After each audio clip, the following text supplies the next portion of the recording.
Assalamualaikum warahmatullahi wabarakatuh. Kembali lagi dengan saya, Nur Ansastiani. Dalam video kali ini kita akan membahas mengenai bab selanjutnya, yaitu pengguna dan pengembang sistem. Area-area bisnis dasar perusahaan adalah keuangan, sumber daya manusia, layanan informasi, produksi, dan pemasaran. Dalam gambar di samping dapat dilihat bahwa sistem informasi eksekutif dirancang untuk digunakan oleh manajer tingkat strategis perusahaan dan 5 sistem informasi di tingkat lebih rendah.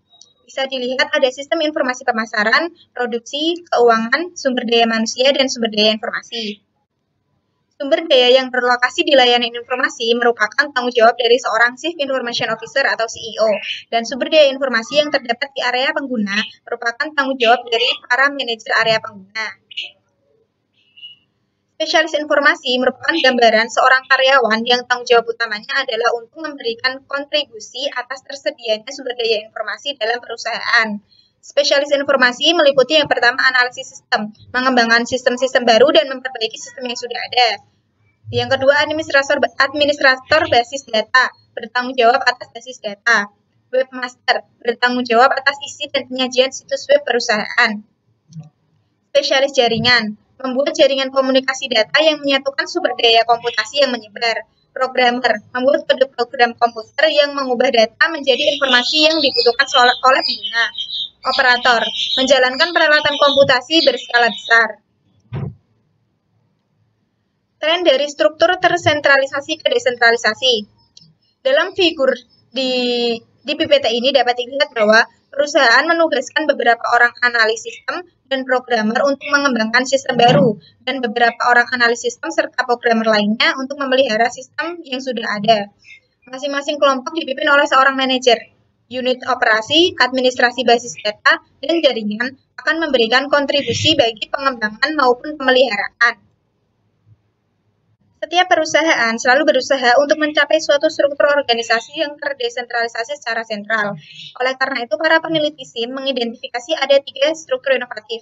Yang pertama adalah model sekutu. Layanan informasi bekerja dengan area-area bisnis dalam menggunakan teknologi informasi guna menghasilkan inovasi baru.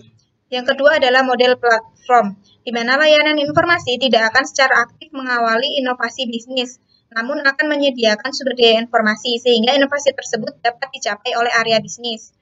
Yang ketiga adalah model berskala. Sumber daya harus diperoleh begitu peluang pasar muncul dan harus dapat dengan cepat dilepaskan ketika peluang tersebut tidak lagi terjadi. Figur ini merupakan suatu struktur organisasi yang menerapkan ketiga model tersebut.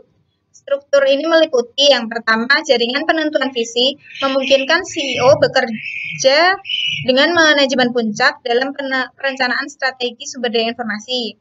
Jaringan inovasi dipergunakan oleh CEO untuk berinteraksi dengan area-area bisnis. Jaringan pencarian sumber digunakan untuk berinteraksi dengan para vendor. Ada beberapa hal yang bisa kita tahu dari figur di samping bahwa IT berinteraksi dengan pengguna maupun vendor dan tanggung jawab atas fungsi-fungsi tertentu dialokasikan kepada spesialis-spesialis. Figur ini menunjukkan bagaimana spesialis informasi bertindak sebagai perantara yang memisahkan pengguna dari komputer. Panah-panah di dalam figur ini mencerminkan aliran komunikasi dua arah. Komputasi pengguna akhir atau end user computing atau EUC berarti pengembangan seluruh atau sebagian sistem informasi oleh pengguna. Komputasi ini timbul disebabkan oleh 4 pengaruh utama. Yang pertama adalah dampak pendidikan komputer, antrian layanan informasi, yang ketiga murahnya peranti keras, dan peranti lunak siap dipakai. Konsep EUC diartikan bahwa spesialis informasi akan lebih banyak memainkan peranan konsultasi daripada yang sebelumnya pernah mereka lakukan. Figur ini menunjukkan suatu skenario EUC di mana pengguna akan mengandalkan spesialis informasi untuk mendapatkan dukungan pada tingkat tertentu. Pengguna adalah sumber daya informasi penting yang dapat memberikan satu kontribusi nyata dalam mencapai sasaran strategis dan meraih keunggulan kompetitif.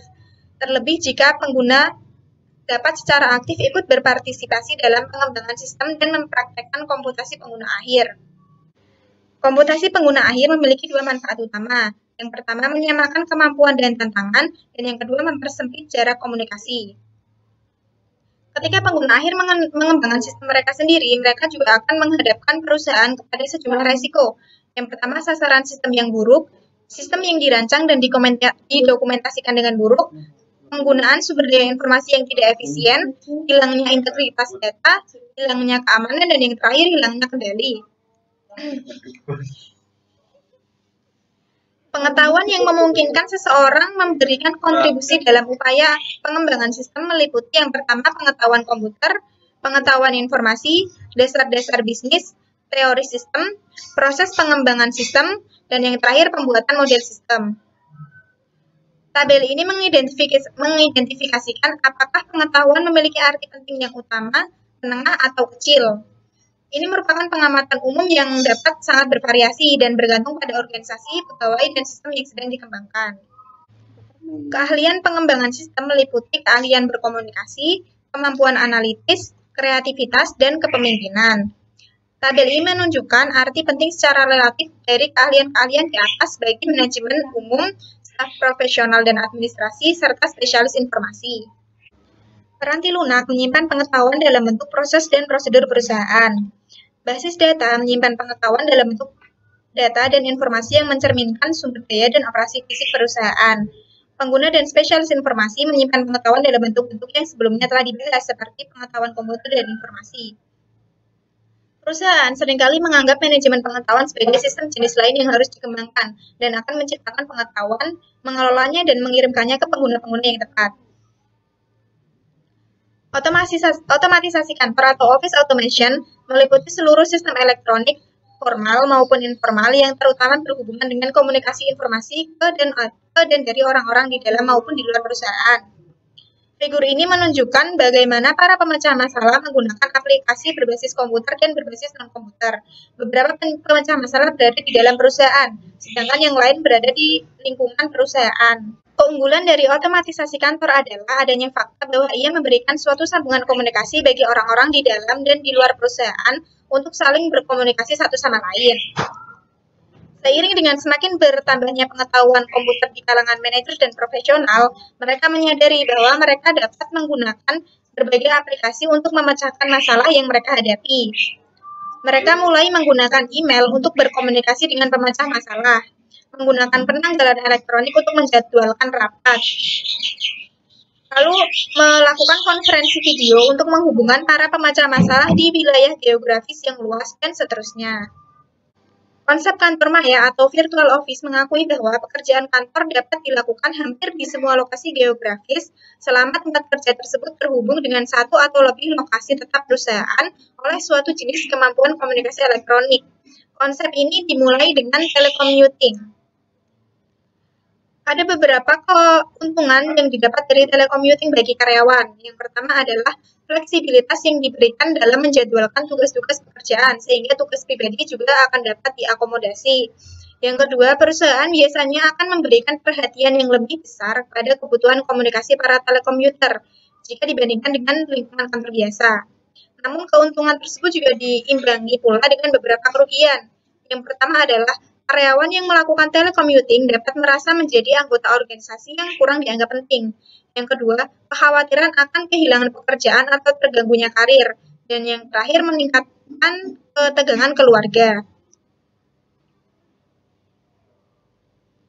Telecommuting lalu disempurnakan untuk menciptakan suatu fasilitas kantor yang disebut dengan hoteling. Seluruh karyawan hanya datang ke kantor bila mana dibutuhkan. Konsep ini disebut dengan hoteling.